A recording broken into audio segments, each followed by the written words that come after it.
आप ने उनसे जरूर करनी है। जी अंकल। एक उनका प्रोग्राम होता है स्कोर कार्ड। जी अंकल।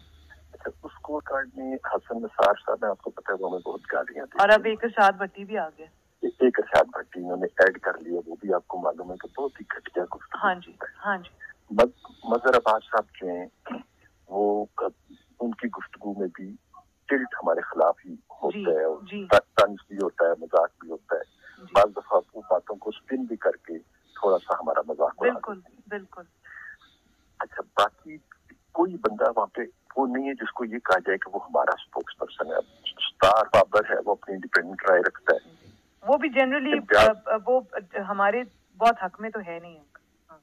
इसलिए मैंने कहा कि कोई हमारे इस तरह नहीं है, लेकिन चलें गालम गलोच नहीं करता है, जैनमन सी वो गुफ्तगू ठीक करता है, गुफ्तगू में कम से कम की बात नहीं होती है। लेकिन ये नहीं कहा जा सकता कि हमारे नुक्ता नजर को वो लेता हूँ, ताकि वहाँ पे ऐसा था जो हमारा नुक्ता नजर नहीं देता था, लेकिन जिस तरह ये हमें गालियां देते हैं उसी तरह वो इमरान खान के साथ भी सलूक कर जाता है। लेकिन इन्होंने उसको हटा दिया हुआ है और उसका कॉलम भी बंद कर दिया और उसको हटा भी दिया जी। ये बड़ी ज्यादती और नाइंसाफी। और अंकल मैं पूछूंगी ना कि पहले ये बताओ हटाया क्यों है जी। तो मैं बल्कि आपसे मेरी दरखास्त ये होगी कि इससे भी करें बात आप, और आप मीर शकील साहब से भी करें। पहले मैं इससे अंदर की खबर तो पूछूं ना।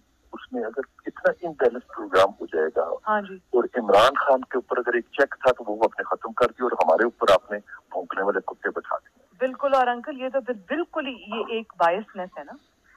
जी हाँ जी, तो ये मैं जरूर आप जो 2 बास्केट्स आई हैं ना जो अब्बू जान लाए हैं आज़रबाईजान से, ये जो रात को कायनात ने पैक की, एक नुसरत जावेद को भेजनी, एक राना जवाद को भेजनी।